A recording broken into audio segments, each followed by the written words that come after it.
안녕하십니까. 오늘 리뷰할 논문은 2014년 수학과학회지에 실린 박혜진 선생님 등의 리뷰 수학청소년 비만의 대사합병증입니다. 비만은 그 연령을 불문하고 요즘에는 큰 이슈인데요. 소아비만 같은 경우는 단순히 체중 문제가 아니라 당뇨병, 이상지질염증, 비알코올성 지방간 같은 대사질환이 소아청소년기부터 나타나는 문제 때문에 요즘에는 많은 선생님들이 관심을 갖고 있습니다. 하지만 문제는 소아청소년에서 대사질환을 정의하는 국제적인 합의가 아직 부족하다는 점이고, 그래서 여러가지 지표들이 제한되어 왔고, 동시에 소아비만을 평가하는 관점 자체도 단순히 시각적인 비만에서 대사 건강과 체성분 중심으로 옮겨가고 있는데, 오늘은 이 논문 리뷰를 중심으로 BMI만으로는 놓칠 수 있는 소아청소년 비만의 대사 위험을 어떻게 포착할 수 있는지, 그리고 국내에서 건강검진 체계가 이런 것들을 얼마나 잘 따라가고 있는지 한번 살펴보겠습니다. 먼저 이 논문의 백그라운드를 보면은 1975년부터 2016년까지 전세계 평균 BMI는 10년마다 여아는 0.32, 남아는 0.4씩 증가해 왔다고 합니다. 국내에서도 코로나19 팬데믹을 거치면서 학령기 아동의 과체중, 비만 유병률이 25.8%에서 30.8%로 늘었다고 보고가 되었고, 이런 추세는 국내뿐만 아니라 미국이나 유럽에서도 비슷하게 관찰이 됩니다. 더 우려스러운 것은 고도비만이 증가하는 것인데요. 900만 명을 분석한 메타 분석에서 2000년대 초반 대비 소아고도비만이 1.7배 정도 늘었다고 합니다.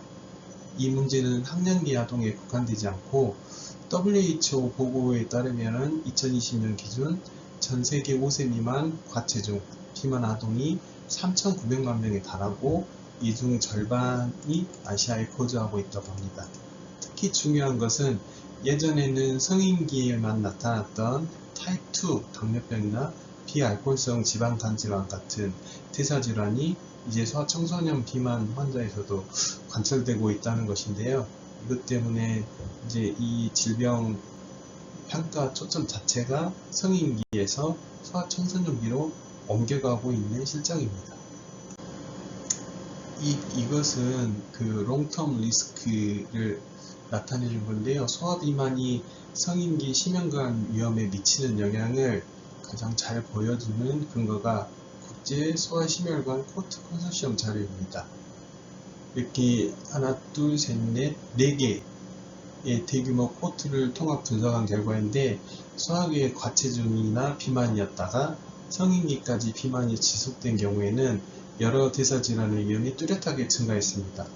가장 큰 것은 타입 2 당뇨병으로 상대 위험도가 5.4배였고 고혈압이 2.7배, 중성지방 상승이 3.0배, 그 다음에 HDL 콜레스테롤 저하가 1.8배, 그리고 경동맥 죽상경화증이 1.7배 더 증가했습니다.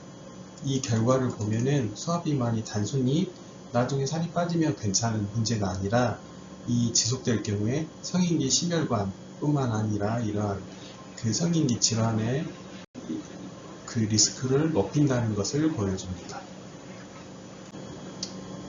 이 논문에서는 소아비만은 크게 3가지 대사합병증으로 이어질 수 있는데, 먼저 대사증후군, 메타볼릭 신드롬, 그리고 인슐린 리지스턴스라고 인슐린 저항성, 그리고 비알코올성 지방간입니다. 그런데 이 3가지를 먼저 조기에 포착하기 위해서는 각각 특화된 지표들이 있는데, 대사증후군은 PSI-MS나 C-METS로, 인슐린 저항성은 SPISE로, 비알코올성 지방간은 FLI나 HSI로 평가할 수 있습니다. 이 지표들의 공통점은 실제 질환이 발견되기 전에, 그러니까 즉 증상이 아직 없을 때 위험도를 정량할 수 있다는 점인데, 그러면 이 지표들을 한번 살펴보면 앞쪽에 나왔던 소아대사 위험 평가 지표를 표로 만들어서 살펴봤습니다. PSI-MS는 허리둘레, 공복혈당, 중성지방, 수축혈압, HDL 콜레스테롤을 저하한 점수인데 한국 청소년 대상 연구에서는 AUC.958이라는 매우 높은 정확도를 보였습니다. CMATS는 여러 대사지표의 지스코를 합산한 연속형 점수인데요. 이분법적인 대사증후군 진단보다는 좀 더 정확하고 소화기 내내 안정적으로 유지되는 특성이 있습니다. SPISE는 HDL 콜레스테롤, 중성지방, 그리고 BMI를 이용해서 인슐린 민감도를 추정하는 지표로 값이 낮을수록 인슐린 저항성이 높다라는 의미로 해석을 하고 청소년에서 기존의 HOMA-IR보다 더 나은 예측력을 보였습니다. 마지막으로 FLI와 HSI는 영상검사 없이 혈액검사만으로 지방간 위험을 평가하는 지표인데요. 이 네 가지 지표의 공통점은 특수 영상검사 없이 일상적인 혈액검사하고 신체 계측만으로 계산할 수 있다는 점인데 이게 실제 임상 적용 가능성 측면에서는 굉장히 유용한 장점이라고 하겠습니다. 이 지표들이 실제적으로 임상적 위험성을 얼마나 잘 반영하는지 근거를 살펴보면 국민건강영양조사 자료를 이용한 연구에서는 PSI-MS가 대사증후군 있는 청소년에서 없는 청소년보다 유의하게 높았고 5세부터 18.4세까지 과체중 비만 아동 2107명을 추적한 코호트 연구에서는 SPISE 값이 가장 낮은 4분위군이 가장 높은 4분위군보다 추적 기간 중에 이상혈당증 발생 위험이 3배 정도 더 높았다고 합니다. 그리고 앞에서 본 국제소아심혈관 코호트 컨소시엄에서는 22.3년이라는 아주 긴 추적 기간 동안 소화기 CMATS가 성인기 대사증후군 위험을 2.1배 높였고 CMATS 자체는 소화기 내내 비교적 안정적으로 유지됐다고 합니다. 비알코올성 지방간의 경우에는 과체중 비만 소화에서 유병률이 34.2%에 달했고 정상 체중 소화 대비 위험률이 13.4배 정도 더 높았고 전세계 소화 비만 인구에서는 최대 38% 정도까지 보고되고 있습니다. 마지막으로 이 논문 저자들이 직접 수행한 연구에서는 어린 나이에 BMI가 높았던 아이들이 이후에 소화기 내에 높은 BMI를 유지하는 경향을 보이기 때문에 조기 개입의 중요성을 뒷받침한다고 하겠습니다. 그러면 소화비만을 측정하는데 BMI만으로는 왜 충분하지 않은지 살펴보면은 체중은 지방량과 지지방량 이 두 성분으로 이루어지는데 BMI는 키하고 몸무게만으로 계산되기 때문에 이들을 전혀 구분하지 못합니다. 이것을 잘 보여주는 것이 노인 인구에서는 오히려 높은 BMI가 낮은 사망률과 함께 나타난다는 모순적인 결과가 있다는 것입니다. 이 현상은 BMI 자체보다는 체성분으로 더 잘 설명이 되는데요. 소아에서는 정상 체중 비만이라는 개념이 중요한데 BMI는 정상이지만 체지방이 과도하고 근육량이 부족한 경우를 말합니다.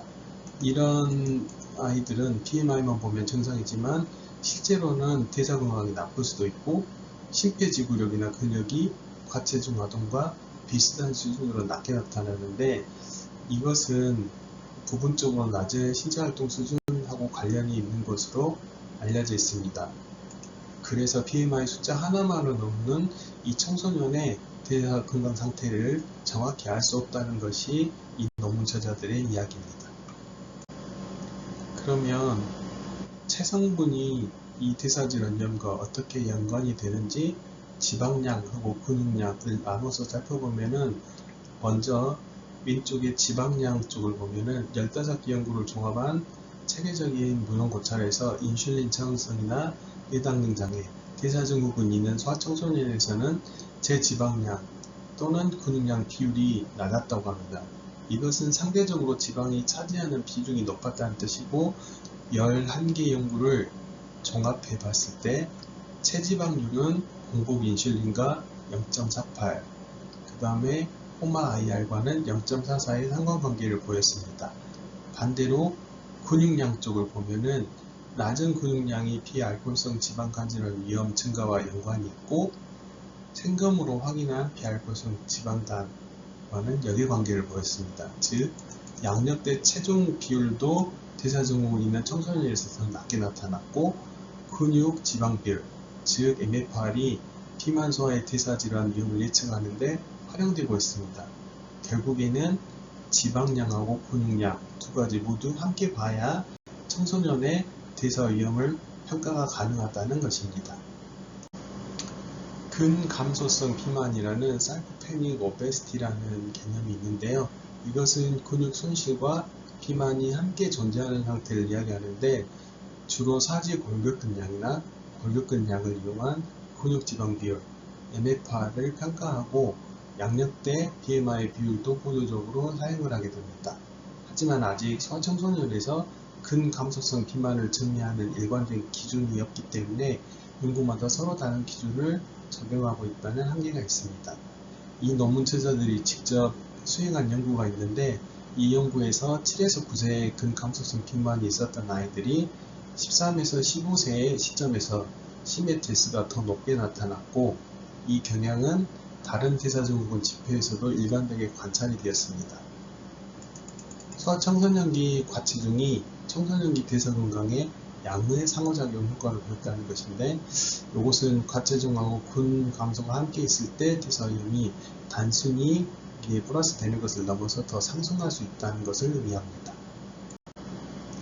근감소성 비만, 사이코페닉 오베시티의 유병률을 나타낸 표인데, 이 표는 그 연구마다 굉장히 큰 차이가 있습니다.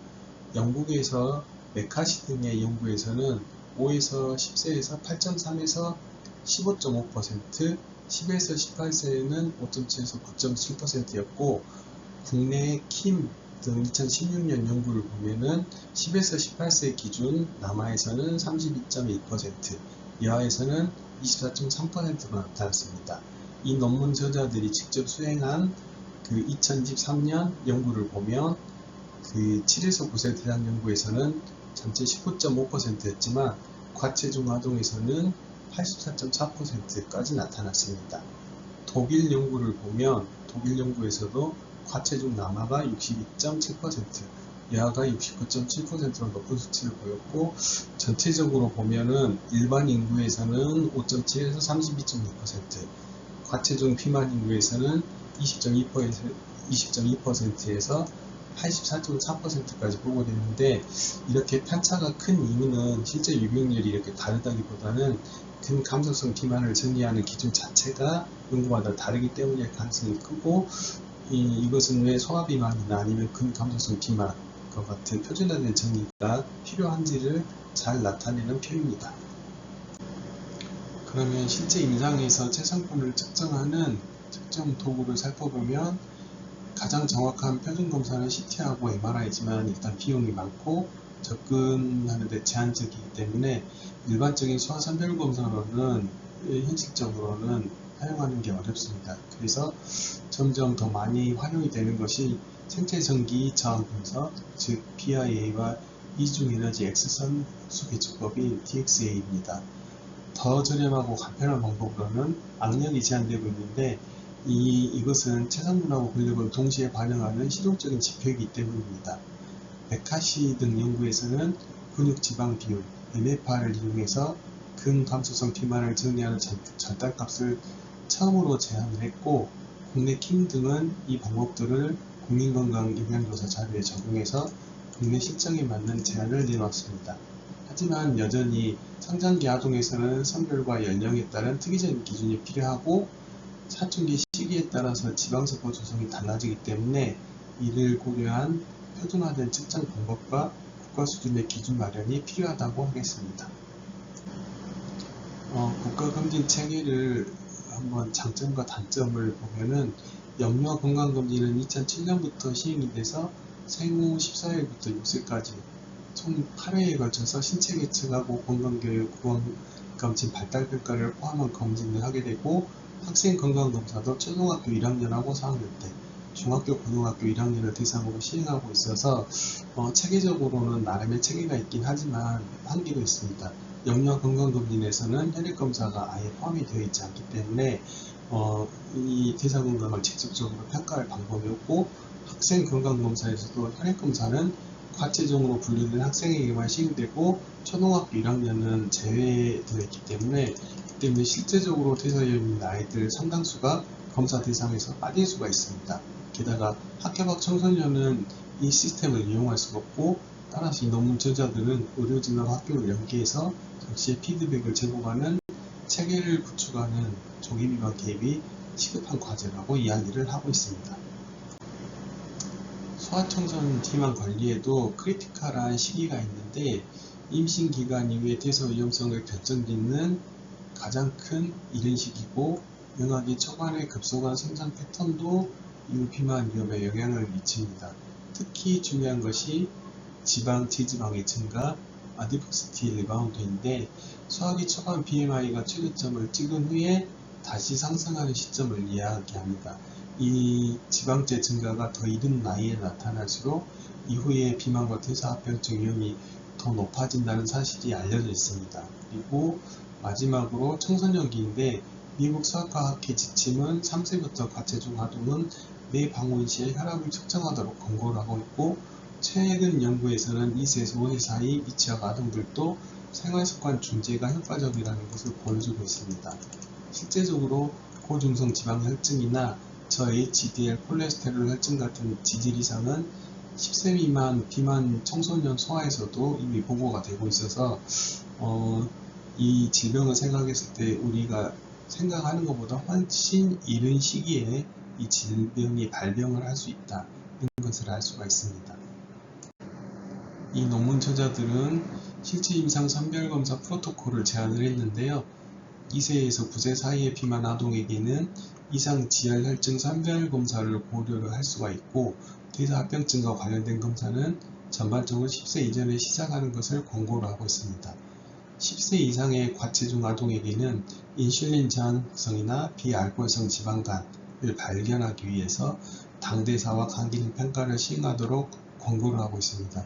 이렇게 연령대를 나누는 이유는 이런 집단에서 조기 발견하고 치료를 시작하면 향후 비만 관련해서 합병증을 줄일 수 있을 뿐만 아니라 검사 결과 자체가 환자하고 보호자에게 치료 참여 동기를 높일 수 있는 효과가 있기 때문이라고 이야기를 하고 있습니다.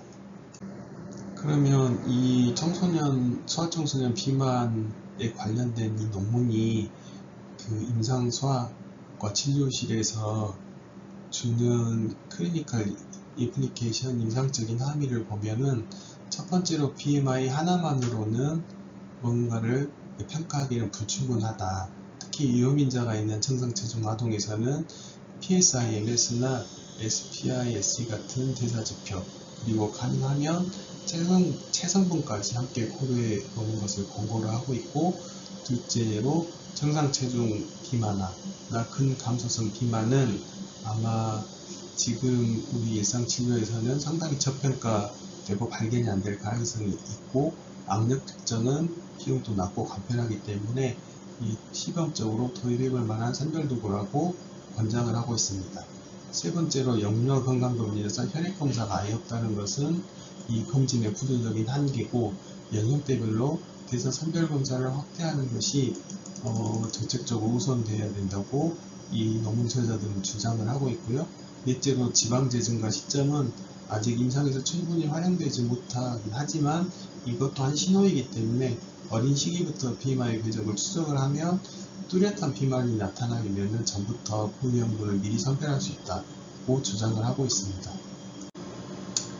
이 논문의 내용을 정리해 보면은, 소아청소년 비만은 아주 중요한 공중보건적 문제이며, 조기에 발병한 비만과 그 합병증은 평생 걸쳐서 대사질환과 심혈관 질환의 위험을 높이기 때문에 이 두 번째 줄에 있는 것과 같은 여러 검증된 지표들을 어린 나이에도 비만 관련 대사합병증을 선별할 수 있는 실용적인 도구이기 때문에 사용해 볼 것을 권고를 하고 있고요.